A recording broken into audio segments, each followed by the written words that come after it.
Olá, quero finalmente me apresentar. Eu sou o Tiago, professor de filosofia há aproximadamente 15 anos, mestre em filosofia pelo FMG, psicoterapeuta e, mais importante aqui, criador desse canal.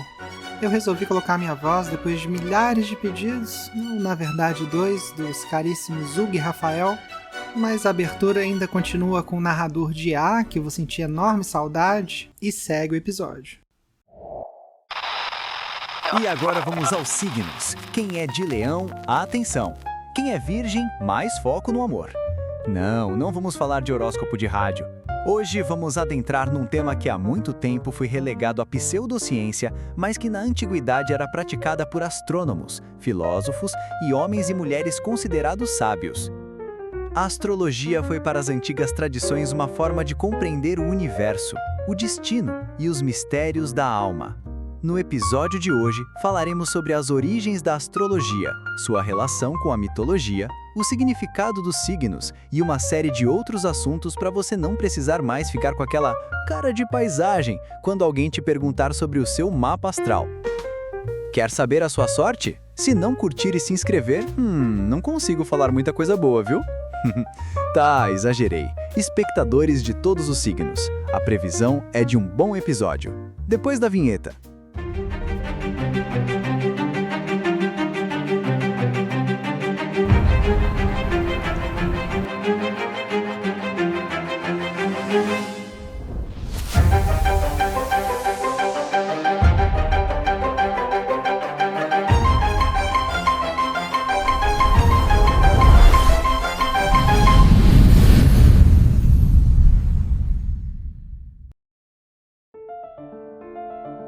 Conta um importante filósofo francês chamado Michel Foucault, num dos seus seminários que a gente encontra hoje num livro chamado Do Governo dos Vivos, que certa vez um imperador romano chamado Sétimo Severo mandou pintar em seu quarto o céu estrelado do momento exato do seu nascimento. Segundo o filósofo, essa pintura fazia o imperador se sentir diante de uma verdade universal que simboliza a sorte e o destino dele ter se tornado um poderoso imperador, já que, em princípio, tudo obedece a uma ordem cósmica, tal como os súditos obedecem ao seu rei. A lógica do comportamento desse imperador, na verdade, talvez não seja assim tão diferente do que às vezes nós fazemos para justificar o que a gente faz ou vê acontecer. Quer dizer, quem nunca ouviu alguém fazendo relações curiosas com os astros, do tipo: hoje é um bom dia para cortar cabelo porque a lua está crescente, ou se lamentando: que droga, isso é culpa de Mercúrio retrógrado, ou ainda: eu adoro comer porque eu sou do signo de Touro. E acho importante deixar um parêntese que a nossa astrologia é uma versão entre várias que existem, que a sua formação tem a ver com uma tradição que atravessa culturas como a babilônica, a grega, a egípcia, entre outras que a gente vai falar sobre aqui.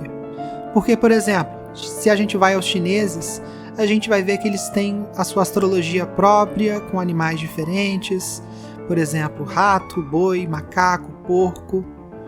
Imagina, hein? Você nascer no signo de porco. Um pouco estranho, né? Apesar que eles também devem achar estranhos os nossos signos.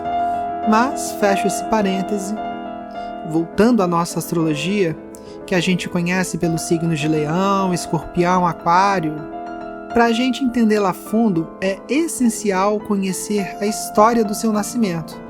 Porque, como já alertava um filósofo espanhol chamado Ortega y Gasset, nós só entendemos plenamente aquilo que vemos nascer.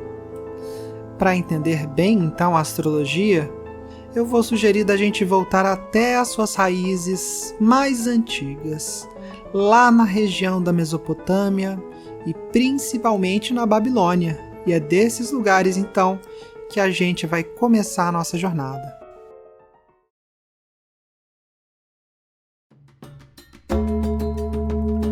Algo que é consenso é que entre as civilizações antigas, a Mesopotâmia se destaca pelo poder e alcance de suas ideias e inovações. seu nome vem do grego meso, que significa meio, e potamos, do grego rio, ou seja, traduzindo, terra entre rios. E ela abrangia uma região entre os rios Eufrates e Tigre, que hoje corresponde a partes do Iraque, da Síria, da Turquia e do Irã. E é de lá, mais precisamente dos povos sumérios, que viviam ao sul dessa região, há 5.000 anos atrás, que temos alguns dos registros mais antigos de artes premonitórias. Aliás, olha que interessante essa palavra, artes premonitórias. Premonitório vem de duas palavras latinas. Pré, que significa antes, que a gente encontra em palavras do tipo pré-requisito, aquilo que é exigido antes, ou pré-contrato, um acordo antes de um contrato oficial e por aí vai. E monitória, que lembra o quê? Monitoria, monitor, ela vem do latim monere, que significa advertir, aconselhar, avisar. Então, juntando as duas, premonitório é algo que a gente avisa com antecedência, que se adverte. E imagina só, saber ou avisar de algo com antecedência surgiu de uma necessidade muito prática. Disso dependiam boas colheitas, o preparo contra enchentes, para guerras. Então, ser avisado de algo com antecedência e poder se preparar foi muitas vezes o que definiu sucesso ou desastre, e cá para nós até hoje. E essa intenção, então, de tentar antecipar o futuro facilitou que práticas de premonição fossem cultivadas e valorizadas entre os antigos. E com o tempo, algumas delas se tornaram sagradas e reservadas aos sacerdotes, que eram considerados especialistas em interpretar mensagens divinas e orientar decisões importantes para a comunidade, para o rei. Em resumo, as artes premonitórias foram isso. Práticas de pessoas superpoderosas, ou pelo menos vistas assim, que eram capazes de fazer previsões e aconselhar. E como faziam isso? Esses primeiros adivinhos mesopotâmicos foram chamados de barus e se dedicavam a observar e reconhecer na natureza os sinais sagrados. Por exemplo, a hepatoscopia foi um tipo de evidência feita a partir do exame do fígado de animais sacrificados, geralmente carneiros, que dependendo da cor, do formato ou de alguma coisa que chamasse atenção, isso podia ser interpretado como uma mensagem divina, que podia dizer tanto sobre o futuro quanto uma orientação no momento presente. Além dessa, tinham também uma série de outras relacionadas com observações incomuns da natureza.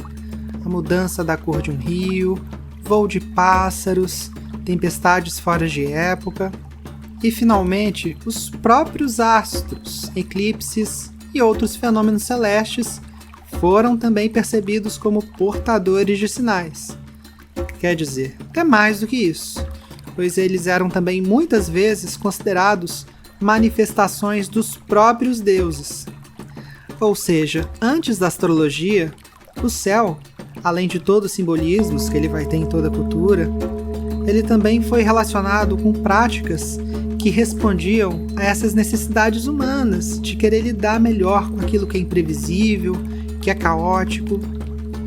E agora, dando um passo de alguns séculos, ainda na região da Mesopotâmia, a gente tem na Babilônia um lugar bastante especial, no sentido deles terem direcionado essas artes premonitórias para uma observação mais exclusiva dos céus, dos astros celestes, dos seus ciclos, criando assim uma versão arcaica da astrologia.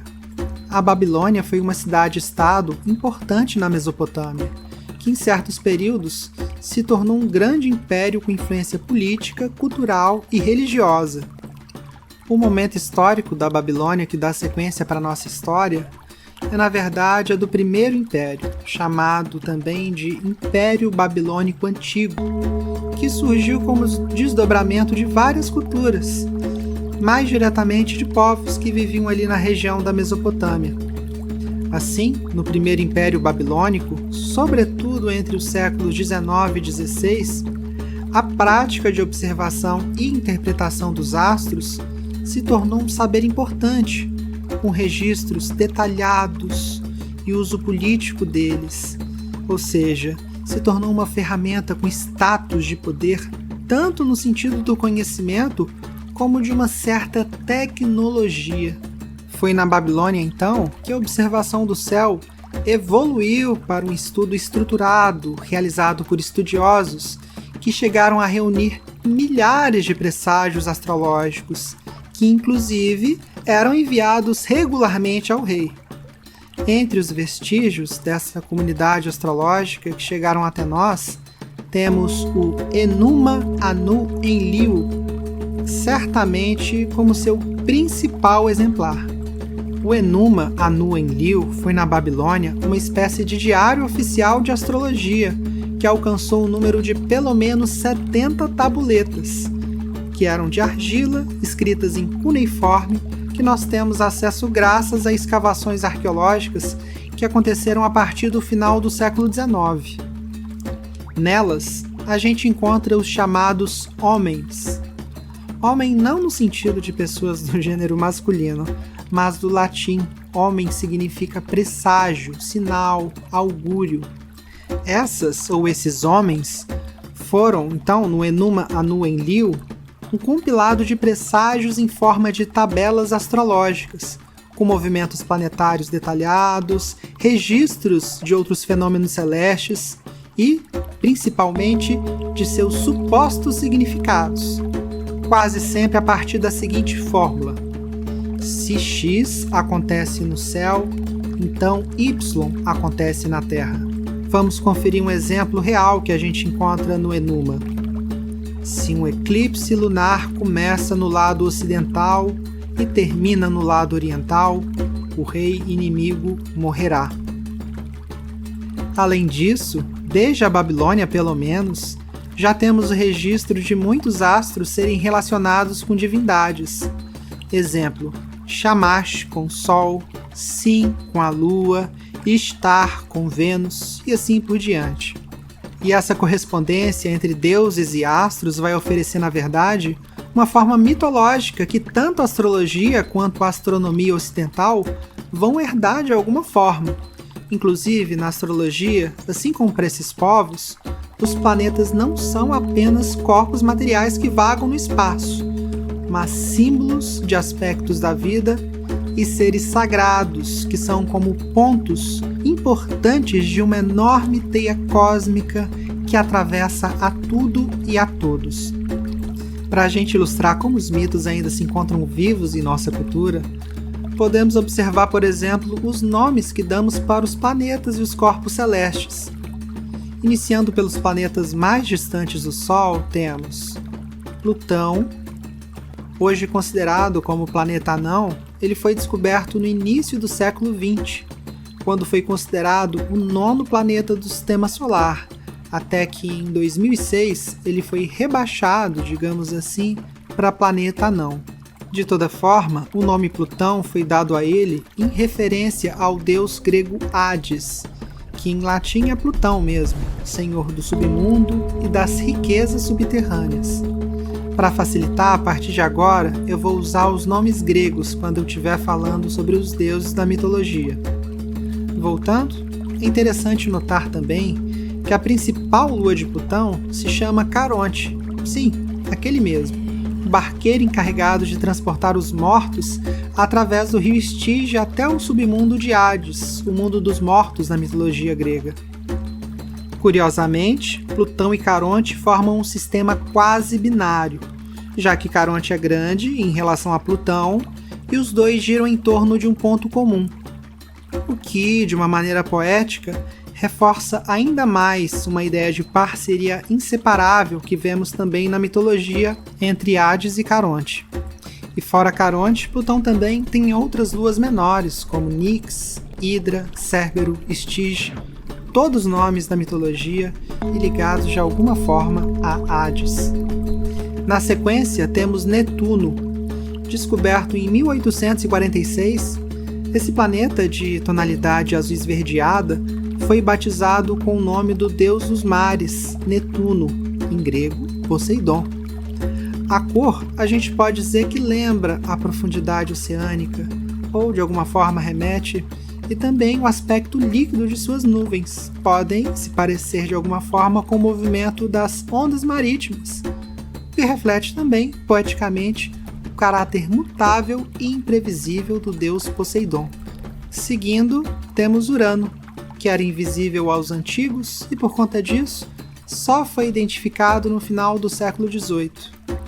No entanto, para manter a tradição, seu nome foi inspirado na mitologia. Urano, o céu personificado, pai de Cronos e avô de Zeus. Uma curiosidade é que seu nome não foi latinizado, assim como os outros. Urano, na mitologia romana, se chamava Caelus, mas, como o termo Urano era comum às línguas acadêmicas internacionais, acabou ficando assim. O próximo, Saturno, associado ao deus Cronos, que na mitologia é senhor do tempo e da agricultura. Uma referência que podemos pensar para esse planeta é que dos visíveis a olho nu, ele é o mais lento, até porque leva cerca de 29 anos para completar sua órbita, o que pode simbolizar a disciplina e a austeridade de ciclos mais longos. Na mitologia, Cronos é pai de Zeus e uma figura ambígua.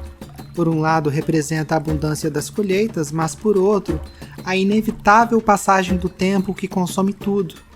Que, inclusive, para quem conhece a história, vai se lembrar que ele devorava até mesmo os irmãos de Zeus, seus filhos, uma vez que ele sabia da profecia de que um filho um dia o destronaria. E quem foi esse filho? Exato, o próximo planeta do Sistema Solar. Júpiter, ou Zeus dos gregos, é o maior planeta do Sistema Solar. Imponente nos céus, foi identificado com o Rei dos Deuses, Senhor do Trovão e da Lei, que poeticamente remete a uma autoridade suprema, e seu brilho constante pode simbolizar a estabilidade e o poder. Seguindo, com seu tom avermelhado, temos Marte, que lembrava aos antigos o sangue derramado nos campos de batalha. Não por acaso recebeu o nome do deus da guerra, em grego Ares, associado à força, à coragem e à cultura guerreira, que remetia aos romanos a necessidade de proteger, mas também de expandir o seu império. Indo para o próximo, diferente dos outros planetas, a Terra não recebeu na antiguidade o nome de um deus romano, pois era vista como o centro fixo do universo e não como astro errante. Aliás, sabe como se diz astro errante em grego? Não? Seu grego está enferrujado? Te ajuda a lembrar. É planete, termo que se refere também a algo errante, vagante, que anda sem um rumo bem definido, que é de onde vem o nosso termo planeta. Os gregos antigos deram esse nome porque perceberam que eles não eram fixos como as estrelas, ou que pelo menos não se moviam de uma forma tão ordenada quanto elas com o passar da noite. Voltando ao planeta Terra, no imaginário romano, todavia, ela era personificada pela deusa Terra Máter, que guarda relação com as figuras gregas Geia ou Gaia, a Terra-mãe primordial, uma deusa fértil que sustentava todas as formas de vida. Na sequência, temos Vênus. O mais brilhante dos planetas visíveis a olho nu, Vênus surge no horizonte pouco antes do amanhecer ou logo após o pôr do sol. Sua luz suave e sedutora foi ligada à deusa do amor e da beleza, na mitologia grega Afrodite, que simboliza a harmonia e o poder divino, dentre outros aspectos. O próximo, pequeno e rápido, foi chamado de Mercúrio. Ele é o planeta mais veloz a percorrer o céu, completando seu ciclo em poucos dias.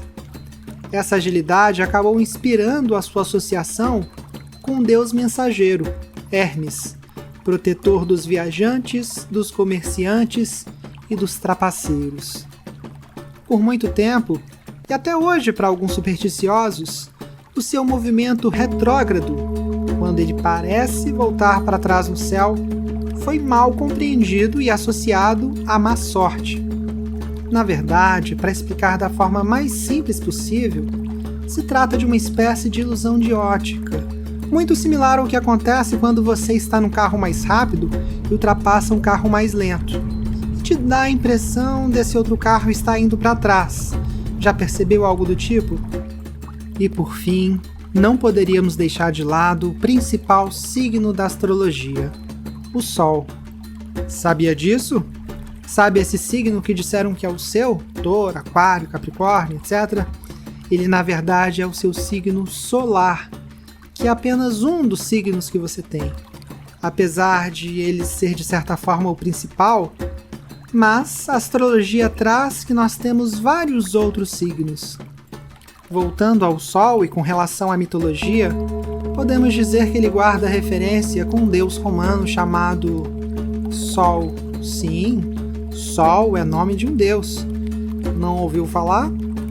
É porque, diferente de Hélio, que é um deus solar na mitologia grega, um pouco mais conhecido, é verdade, o Sol romano não foi um deus assim tão personificado ou com tantas narrativas quanto outros deuses solares. Na Roma Antiga, na verdade, o Sol foi venerado num culto chamado Sol Invicto, que consistia numa síntese religiosa que incorporava outras tradições solares, como é o exemplo do deus persa Mitra, que também era visto como uma figura solar.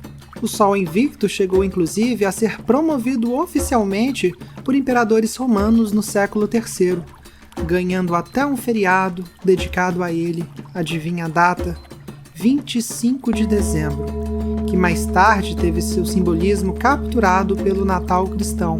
Pois é, Jesus não nasceu em dezembro, o que no contexto do nosso assunto significa que ele não é nem de Sagitário e nem de Capricórnio.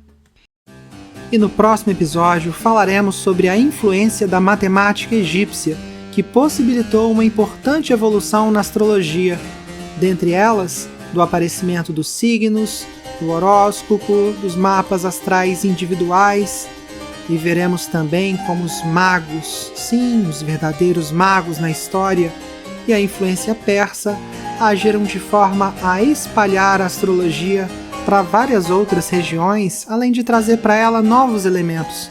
E descobriremos também por que a nossa astrologia não tem a ver com as posições reais dos astros, como a maior parte das pessoas acredita. Essa série é dedicada a um grande amigo, Pedro Pisca, um colega que formou comigo na PUC em filosofia e que se aprofundou na astrologia, se tornou astrólogo na verdade, e nunca se abalou com as nossas brincadeiras a respeito disso. Abraço, Pisca! A continuação sai em breve, no próximo mês, provavelmente, logo após o segundo capítulo da minissérie Sócrates e o Demônio. Forte abraço e até lá!